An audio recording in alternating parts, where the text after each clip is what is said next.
तो आज क्या डेवलपमेंट्स होने वाले हैं? भारत चीन के बीच सीमा पर जिस तरीके से झड़प हुई, भारतीय जवानों की शहादत हुई, उस पर आपको बता दें कि संयुक्त राष्ट्र ने भी चिंता जाहिर की है। संयुक्त राष्ट्र महासचिव के प्रवक्ता एरिक नेको ने कहा कि हम भारत और चीन के बीच वास्तविक नियंत्रण रेखा पर हिंसा और मौतों की रिपोर्ट के बारे में चिंतित हैं और अधिकतम संयम बरतने के लिए दोनों पक्षों से आग्रह करते हैं। आपको बता दें कि भारतीय सेना के बयान के मुताबिक लद्दाख घाटी में चीनी सैनिकों के साथ हुई हिंसक झड़प में भारतीय सेना के कुल 20 जवान शहीद हो गए हैं। 20 जवानों को हमने खो दिया। इसके बाद से सीमा पर तनाव अब पहले से और ज्यादा बढ़ गया है। ये तब हुआ है जब लगभग 20 राउंड की बातचीत हम कर चुके हैं और सोचिए कमांडिंग ऑफिसर्स लेवल की ये बातचीत हुई है और तब ये हालात पनपे कि चीन ने पीठ में छुरा भोंका। क्या हम इसके लिए तैयार नहीं थे? मेरे साथ खास मेहमानों का पैनल है, रिटायर्ड कर्नल यूएस राठौर साहब और साथ ही कर्नल तेज टिक्कू। राठौर साहब, क्या परिस्थितियां आपको नजर आ रही हैं?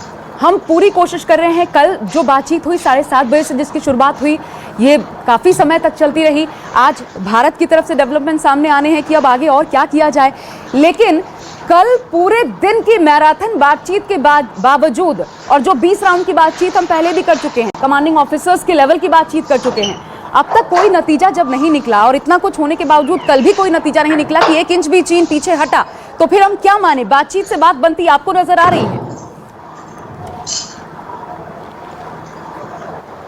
देखिए, जिस तरह की ये घटना हुई है,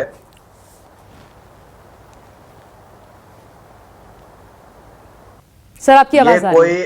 कोई स्पर ऑफ द मोमेंट पे हुई कार्रवाई मुझे नहीं लगती।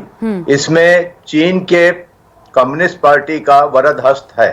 ये पीएलए के कमांडर्स का भी ये काम नहीं है। ये सोची समझी एक रणनीति है और रणनीति जो मुझे यहाँ दिखाई दे रही है कि वो भारत को ये मुद्दे को सर्दियों तक, जब वो लद्दाख में बर्फ गिरने लगती है और मौसम बहुत खराब हो जाता है, तब तक इस मुद्दे को वो उलझाए रखना चाहते हैं ताकि हम उस वक्त क्या करेंगे वो उस वहां तक इस बात को खींच के ले जाएंगे।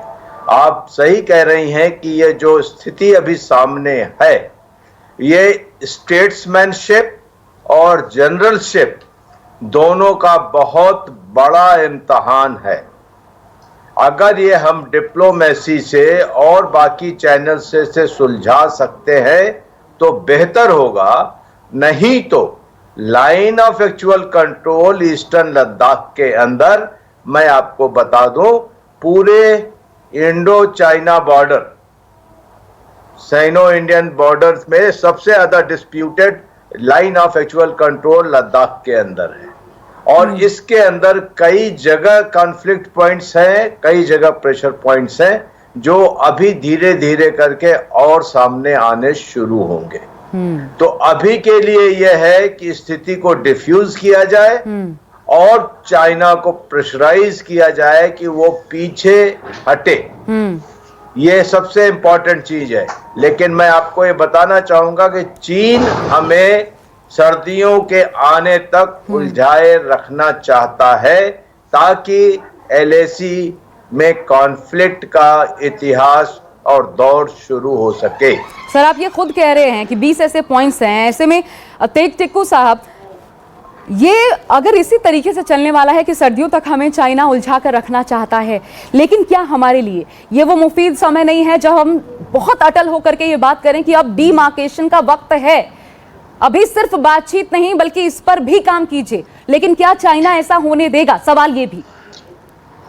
देखिए, पॉइंट ये है कि अगर हम पीछे थोड़ा मुड़कर देखेंगे तो पिछले कई सालों से लाइन ऑफ एक्चुअल कंट्रोल के ऊपर हाईएस्ट लेवल पर, पॉलिटिकल लेवल पर भी, डिप्लोमेटिक लेवल पर भी और मिलिट्री लेवल पर भी बातचीत चली आ रही है। लेकिन सबसे बड़ा प्रॉब्लम इसमें यह है कि चाइना कभी भी कोई मैप हैंडओवर नहीं कर रहा है जिसमें वो ये बोलें कि भाई ये लाइन ऑफ एक्चुअल कंट्रोल ये नहीं है, जिसको वो नहीं मान रहे हैं, लेकिन लाइन ऑफ एक्चुअल कंट्रोल दूसरी है। मतलब वो कोई अपना प्रपोजल कभी नहीं दे रहे हैं। जब उनसे मांगा जाता है तो वो प्रपोजल लेकर नहीं आते हैं। तो इस प्रकार से जहां ट्रुप्स हैं आजकल पिछले 45 साल से जहां ट्रुप्स रहे हैं, बैठे हैं, जो दोनों को पता है कि इंडिया यहां तक पेट्रोलिंग करता है, चाइना यहां तक पेट्रोलिंग करता है, तो वो एक डिफैक्टो लाइन मानी जाती है।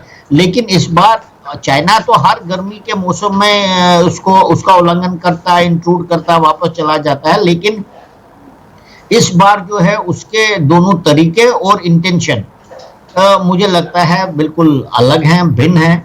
और वो चाइना ने, आपको मालूम है, डेंग ज़ाओपिंग के टाइम में सर, मैं इसलिए ये सवाल आपसे पूछ रही थी कि जब यूएन हस्तक्षेप कर रहा है तो क्या आपको नहीं लगता, इस सवाल का जवाब आगे दीजिएगा, कि जब यूएन भी कह रहा है कि दोनों देशों को संयम के साथ बातचीत करके मसले का हल ढूंढना चाहिए, तो फिर अब हम उस स्तर पर भी, कूटनीतिक स्तर पर भी चीन को उस मेज तक ला पाए या दबाव बना पाए कि डीमार्केशन के लिए आपको आगे आना ही होगा, वो बातचीत करनी ही होगी, कोई मैप साझा करना ही होगा, किस तरीके से हम आगे, हालात क्या चाहते हैं पूरे इस एलएसी के एरिया में। बहरहाल इस पर जवाब सर मैं आपसे लूंगी।